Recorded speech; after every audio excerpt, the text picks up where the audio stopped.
Hello, and welcome back to the channel. I'm your host, Maverick, where today we are going to be watching Shoumetsu Toshi episode 9. So, last episode, we had this big showdown between Yuki and her brother, Soma, which ended in a bang that was supposed to be even a more epic bang, but was eventually just a small bang, thanks to Yuki's special powers, I guess you could say. And we also learned that the agency is in cahoots with the government, which we actually already knew far before this, right?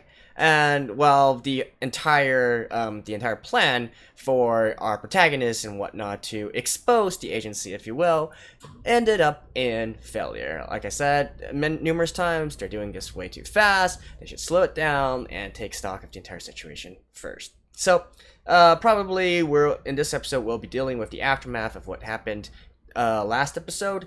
Let's see what their next plan is. Or we could also go into sort of a flashback episode, I guess, and maybe learn a little bit more about the past of Yuki's parents and why Yuki is special in her own way. Why is both her and Soma special? So, in any case, let's just find out together. So let's begin in 3, 2, 1, play.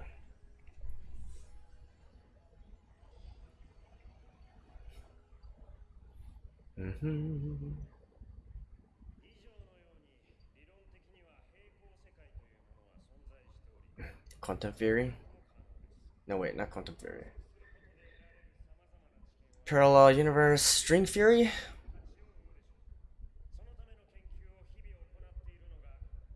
Wait, is that Yuki's dad?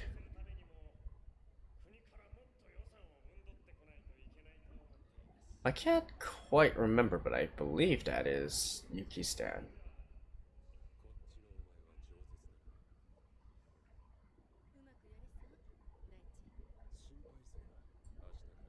Wait, these are the guys from the agency, right? Organization? So we are going into a flashback episode. Alright, that's pretty interesting to me. Let me skip this real quick.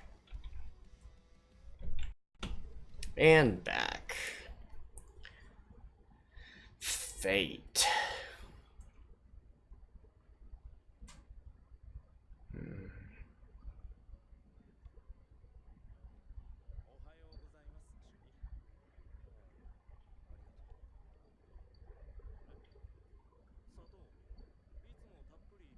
Wait, and is this the guy that's helping Yuki and the others right now?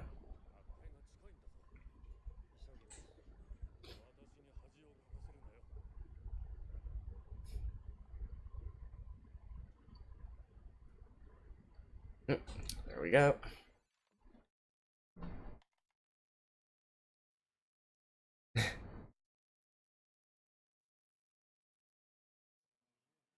Wait. Hmm.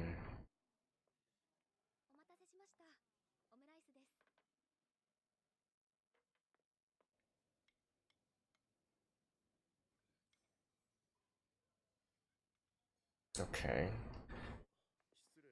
This is oh, and then it's these two.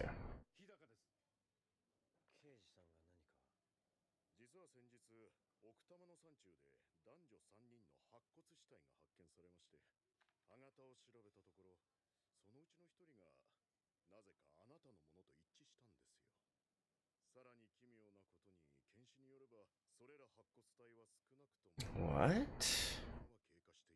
So it is a case of parallel worlds or something? So it's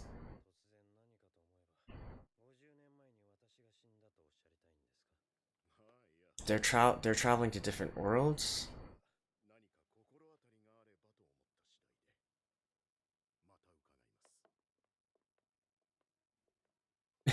What does him being a scholar have to do with him shedding some light on the situation?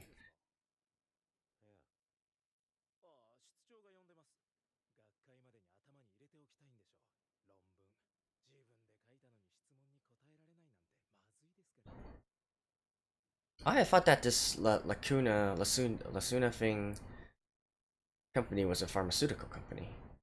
So they also do academic research as well? With quantum physics? Alright.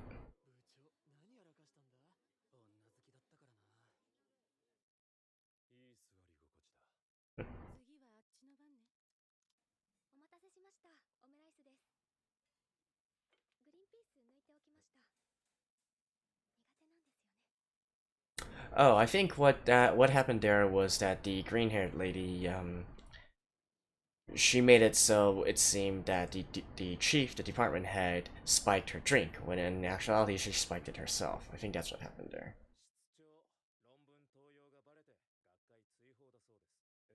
Hmm?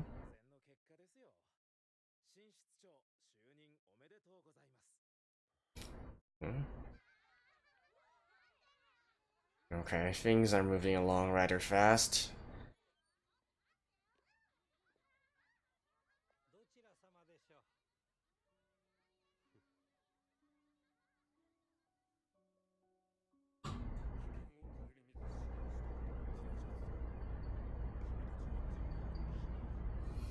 Oh, what?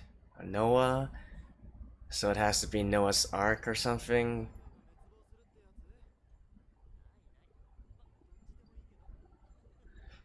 Don't tell me.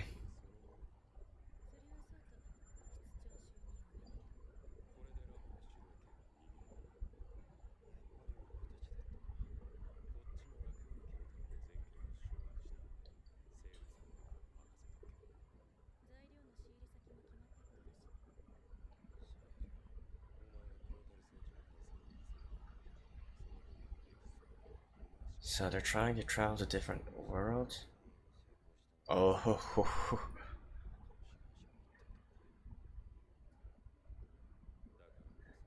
So their world was dying, and they came to this world to do. What?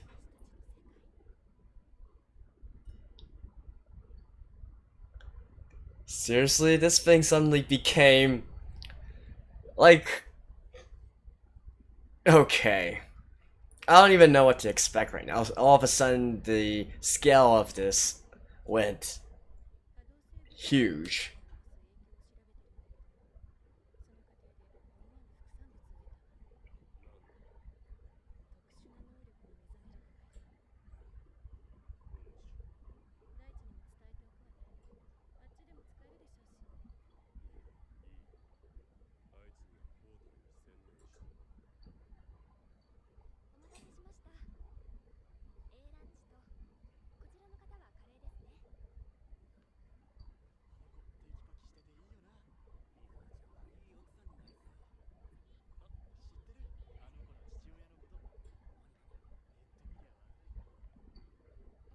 What? Is this girl significant somehow?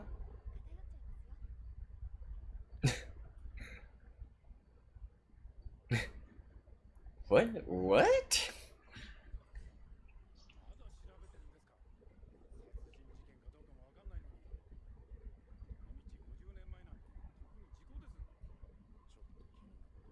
Right, so these guys in this world have already died, and then they came to this world.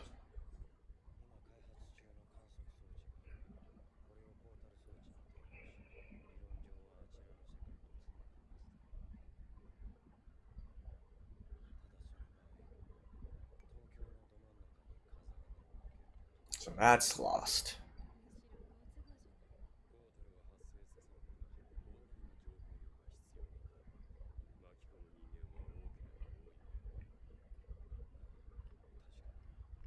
Information.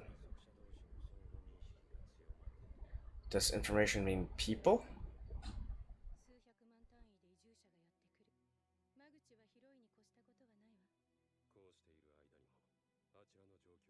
Okay.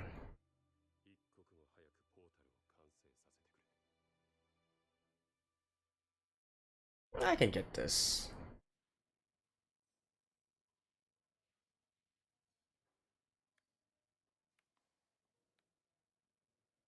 So what happened to this guy?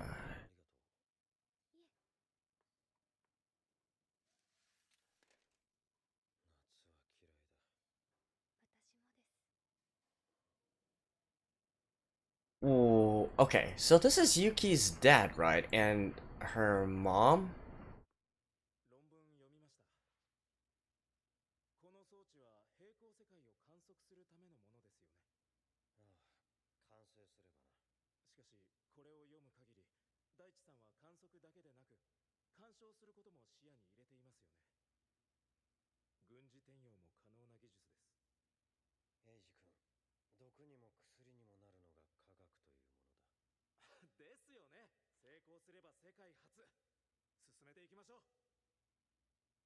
Yeah, that's AG.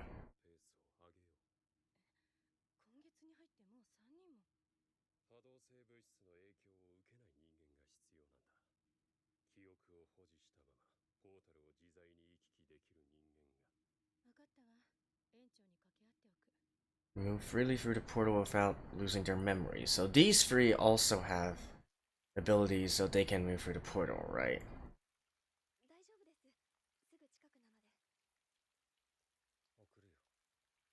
But wait, by the time these two were caught up and lost, that's Yuki and Soma were already quite big. But what the hell happened?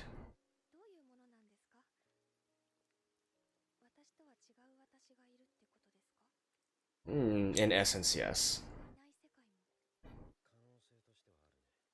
I was gonna say maybe, but he said it for me.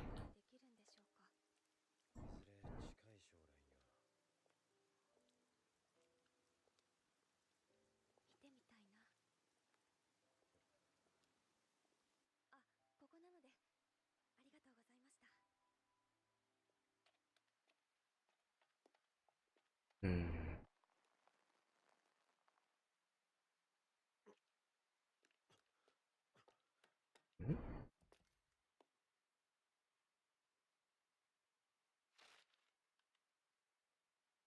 Oh, okay.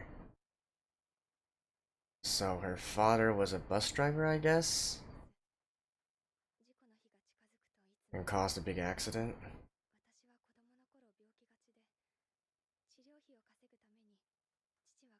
Okay.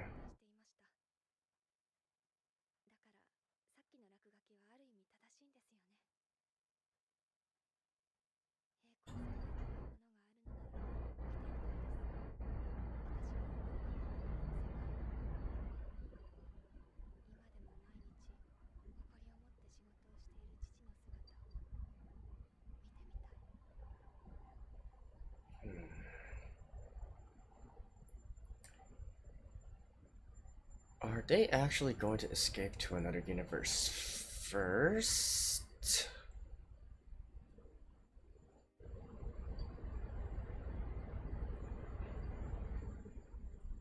Oh.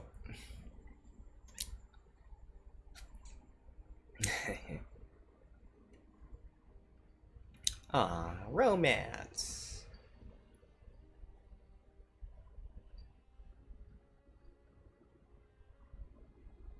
So he gained attachment to this world, and then he didn't want to go forward with the plan anymore. I'm guessing something like that happens.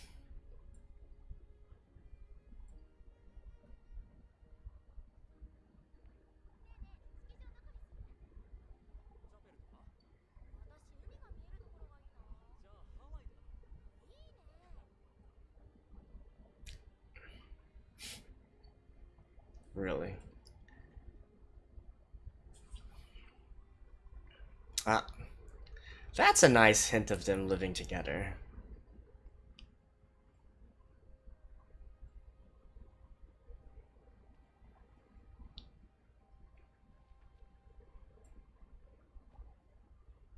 Still talking about weddings and stuff. Alright.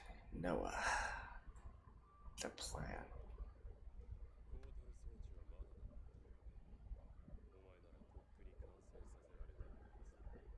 Yeah, he's had other matters on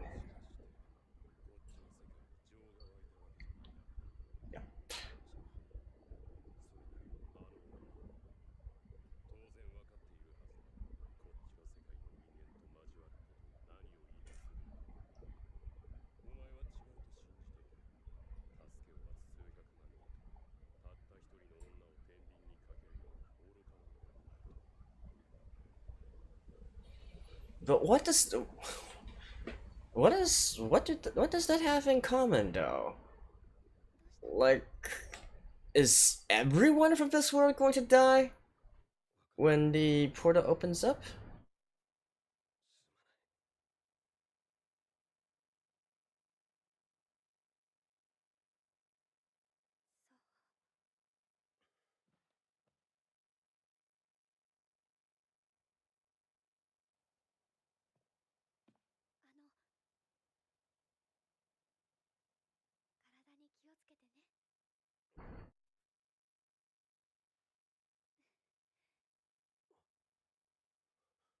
You can't go.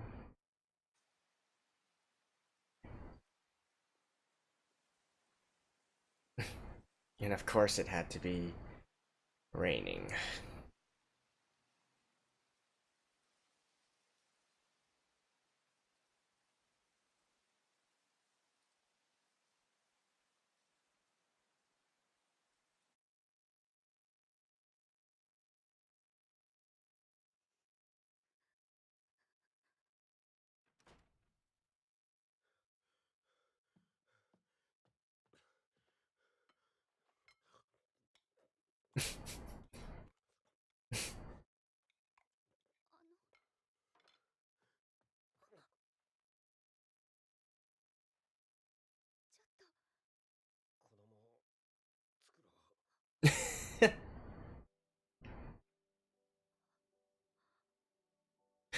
That does that count as a sort of confession? All right.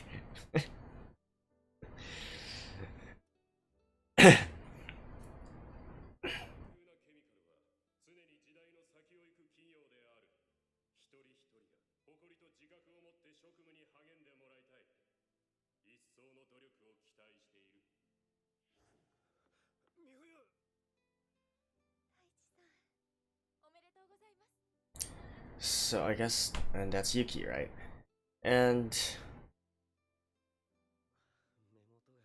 so that's why Yuki and Soma have special powers. They're the offspring of people from two different universes.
Hmm.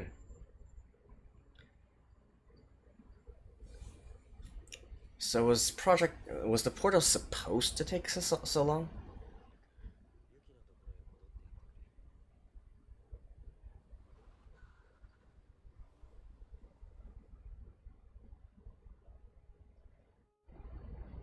And how did this guy's hair become white?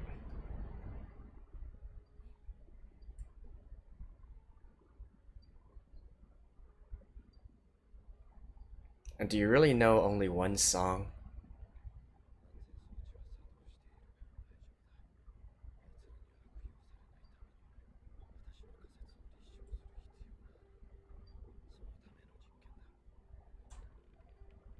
This is the test that. Don't tell me this is a test that caused Lost?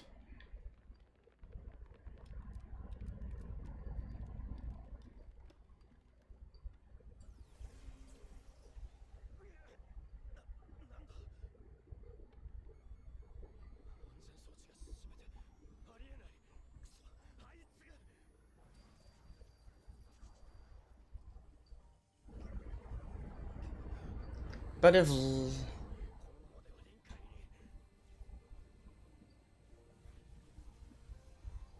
But shouldn't that mean that the portal opens?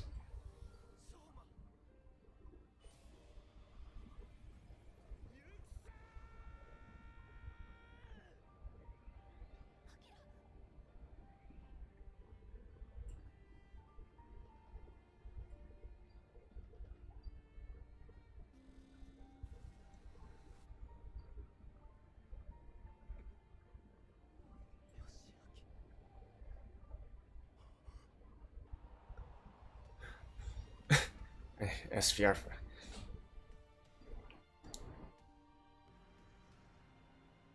Ah. So that's what happened.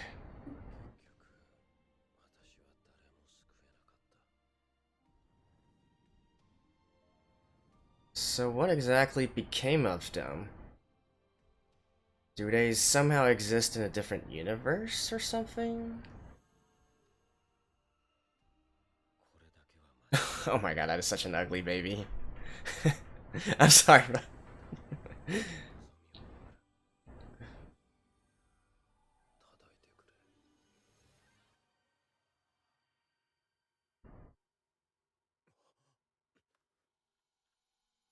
Oh, so his works...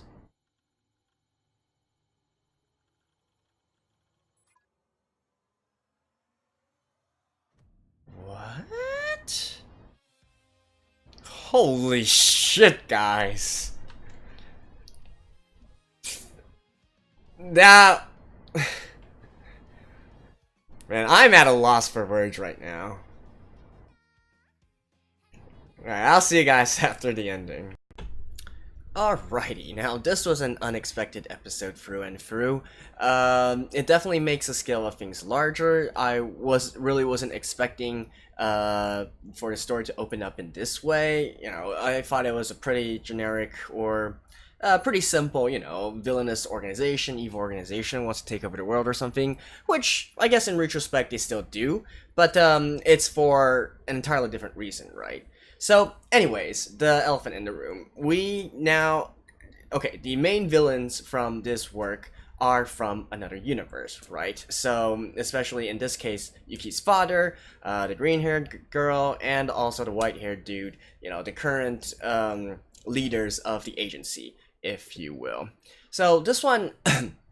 Since they're talk about quantum mechanics and all these, you know, different universes and whatnot, it is probably referring to the many worlds interpretation of quantum mechanics, also commonly known as the multiverse theory of quantum mechanics. So that is a real thing, by the way.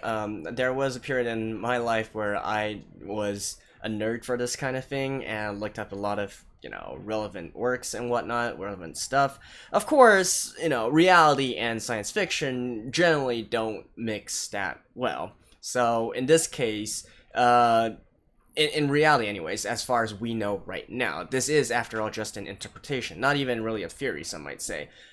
It's only used as a sort of framework to explain certain stuff. It's not actually meant for you to theorize whether or not you can go to another universe or not. That actually doesn't happen. But again, this is an anime, so we're not going to look at it in these strict of terms, right? For all intents and purposes, just view it as there being infinitely many universes, and apparently in this world they can travel between them, right?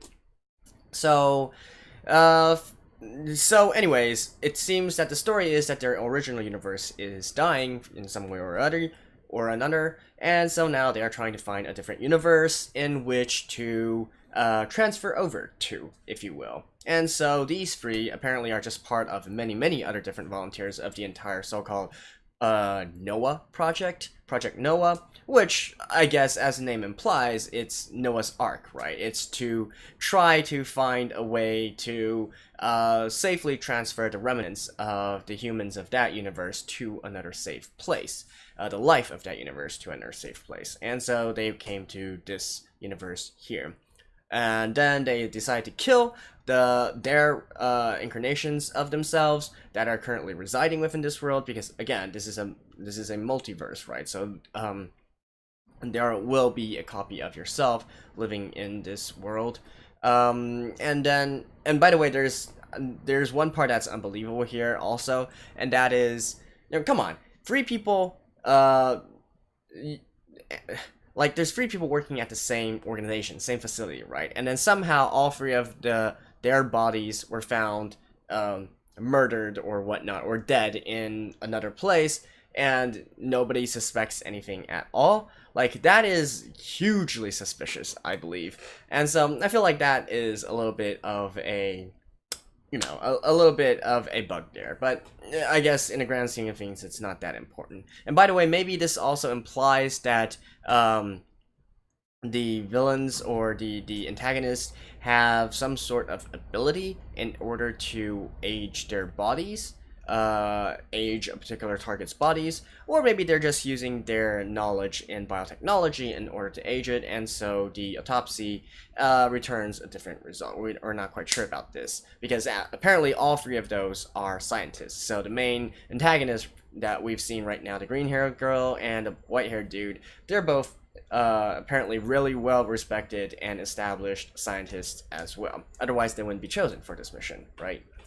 So anyways, they're trying to take over this facility and finding a way to construct a portal to their origin universe so that those people can come and take over this current universe, right? So that is the general gist of the situation. But apparently Yuki's dad decided to have different thoughts. He met Yuki's mom and fell in love, and then they had children, and now he's not as willing to destroy this world in order for people from his former world to come over. And in order to get rid of him, that is why the antagonist decided to rig the test and cause, lost to happen, right? Here, I also think things aren't that clear as well, because by all means, I thought that device was supposed to open a portal, right? Creating a huge, a huge area of nothingness is the precursor to creating a portal that connects to the other world. But I guess apparently something happened or whatnot, and so this did not actually pan out. But not quite sure. Probably we'll learn a little bit more in the next episode as well as to, was this supposed to happen all along, or did something fail, maybe by the actions or thoughts of Yuki's father, right? And also, I like how we're also explained why her mother died. She was sickly from the beginning since she was young. So we got that part. We got Yuki and Soma. And we also got the reason why they are special, right? Because they are the offspring of people from two different universes. So that's why they also have this special powers. And another question I have is whether or not the antagonists originally were aware of these special abilities that humans could possess. Right? Because from the context, it seems that this is something special to this universe. But I'm not 100% sure on that. But that would definitely be interesting if it's also unique to this universe as well. And maybe that caused for them to have a change of their plans. And speaking of plans, right? So we now know that they are the antagonists in this series are apparently working towards a higher and noble goal, right? They're trying to save their own universe as well, although at the cost or expense of this current universe. Now, since we are looking at this through the lens of our protagonists who come from this world, of course, and they're still the antagonists, right? But I'm just saying that in their mind, they're also doing something righteous as well. Although I do feel that maybe, especially the white-haired dude, maybe he's enjoying being in a position of power a little bit too much. He definitely doesn't strike me as being someone who's, entirely focused on just that one goal of bringing the former world over. I definitely feel like he has some personal interest vested into this as well, but that remains to be seen, right? And they're probably not going to explain this to Takuya, Yuki, and the others for quite a while, right? So now only we as viewers know of this entire situation.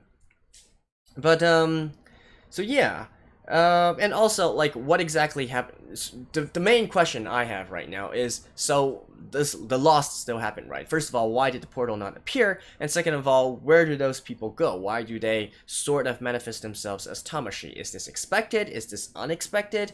And what exactly is the Tamashi, right? Are these people living in a state of limbo? Like, they're not in any particular universe? Is that the situation? Or I don't know. It's just I still feel like a lot needs to be explained, but at least we have a framework of what we're working with right now, and we know that this is actually a part of something much bigger than we originally anticipated.